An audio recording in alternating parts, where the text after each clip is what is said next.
Ever since I was a little kid, I was a very anxious person. I have always suffered with anxiety and pretty severe depression. My mom is the most outgoing, like, she's not inhibited at all. Like, it's really hard to picture her anxious. A lot of the times when I was little and I would have like a panic attack or something, she just like wouldn't get it. And she would just be like, okay, like just kind of get over this. And my dad had the same reaction. I don't think that they did anything wrong in that situation. I just don't think that they fully understood it. When you have depression and anxiety, it feels like it's just all unraveled and broken, and you can't like really listen to or experience the same things as other people are, like the normal everyday like happiness and joy. It keeps you from really like enjoying life, and it keeps you from doing everyday things. You can get to a point where it's just like overwhelming, and that's what I felt for a really long time. When I was 18 years old, I was really depressed for an entire summer. I've had like a lot of people leave from my life. My sophomore year, one of my best friends moved to Texas. My stepdad kicked me out of the house, and then my dad left. Like, it just kept being like people leaving me, and I just felt so abandoned and so lonely. I always just seemed really happy on the outside. Like, nobody could tell what was going on with me, but yeah, inside I felt just really lonely and just sad all the time. When I was really depressed, I didn't want like all of the people that looked up to me to know. It was pretty much just me like trying to get through it by myself. I was in a lot of pain. No matter where I went or what I did, there was constantly a gray rain cloud over my head waiting to just strike me down. I had no control over my body or mind because the sadness just took over.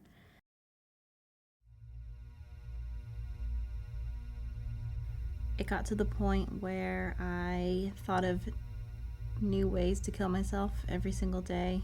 I felt that I had lost the fortitude to hold myself together anymore, and I took all of my and my mom's medication in an attempt to end my life. You just sink into that state in your mind, and there's nothing you can do about it. You try to just build up more strength, but it keeps knocking you down, and you just get weaker and weaker and weaker, and finally you just give up.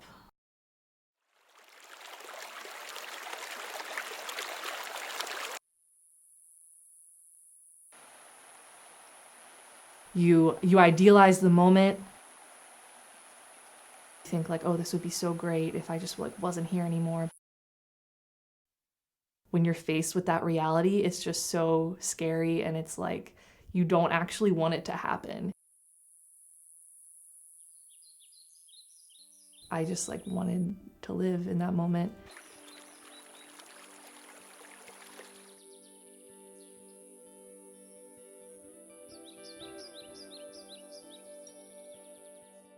When you start thinking of yourself as a person with depression and anxiety, it's like, will I ever get past this? And I honestly can say I don't really think about it now. Like, I don't really have days where I've been like, I want to die. It's just not something that is my reality right now.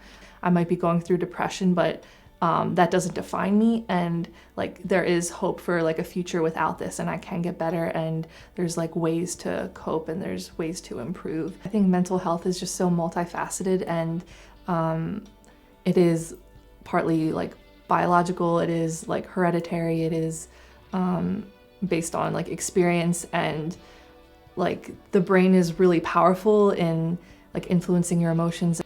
Sometimes depression can be just as bad as cancer. Like sometimes you really can't get out of bed. Like it's that hard. I feel like society does not put enough emphasis on that thinking. Like, you can't, like, once I finally did tell people and did get support from people, it just made everything so much easier. I'm thankful that I was able to form all of those close relationships to make me stop and like take a step back and be like, okay, like life is worth living and my life really does matter.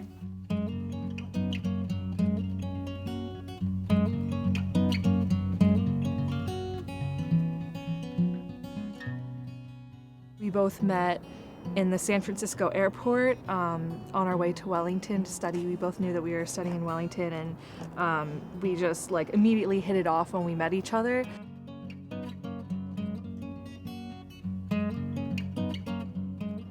When we got to New Zealand in general, we were both in different orientation programs, so we were split up for about a week. I arrived in Wellington in the international housing. Next day, I went into town and I walked back and I walked in and Maria was just standing in the laundry room and I started freaking out and like jumping up and down and screaming because I was so excited that she was my flatmate.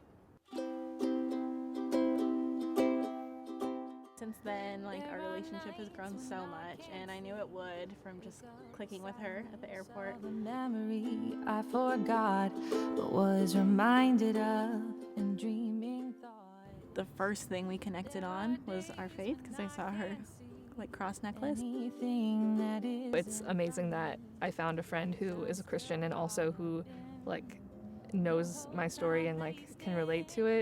It's just really comforting to know that something that's so meaningful to you, that someone else can share that with you. God has always helped me. Like, he's definitely the reason why I'm still alive. I felt that he was sending me like those lightning storms when I was really depressed, and just like showing me like hey, I'm beautiful, like you should continue and explore my beauty. Prayer is really important to me, so I usually start each day with like a prayer. I'm just like, God, just like help me get through this day. I don't think I could be where I am right now had it not been for faith and had it not been for the people who encouraged me. I don't know if what I believe in is correct. I see truth in other religions and I see beauty in other religions, but maybe I'm here for like, and that night, like it didn't end because I'm supposed to be here. pushing through crowds trying to get away from the real of us playing in my mind. Music is definitely a way that I've learned to cope, and I've learned to just be confident in myself. So I'm gonna get the guitar a little bit louder. I'm hitting the road and jive. Don't you come back no more, no more. I started playing music basically like right after I was discharged from the hospital, and I started taking guitar lessons and vocal lessons, and my guitar teacher was like, you should start performing and stuff and like put yourself out there. And when I did that, I just felt like so confident, and I just felt so like empowered by doing that. I'm all about the bass, no trouble. I'm all about the bass, no trouble. I'm all about the bass,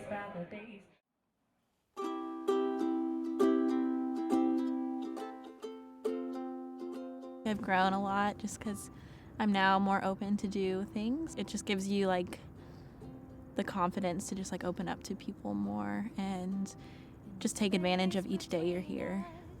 Like being here, I've had to be decisive and I've had to be confident in my decisions, and you're meeting people, like new people every day, and so it's been challenging but also been like such a time of growth for me, like in making friends and learning more about myself. Now I just like continue to look forward to what life gives me, and I'm just like excited for the future, and I just can't wait for what's in store for me because it's just been so good.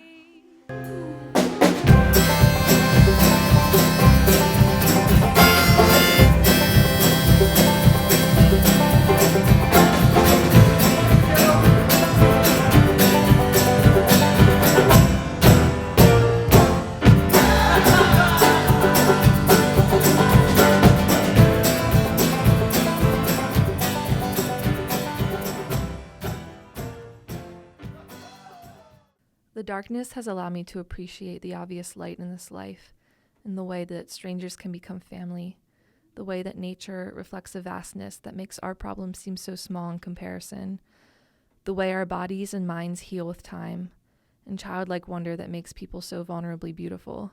These are things worth living for, and these are the things that make your life valuable and worth living. When the darkness is all-encompassing, remind yourself of your battle scars, the moments you never thought you would hurtle over, but you did with shaking hands and trembling knees. Realize the incredible strength in that, and tell yourself you can do it again.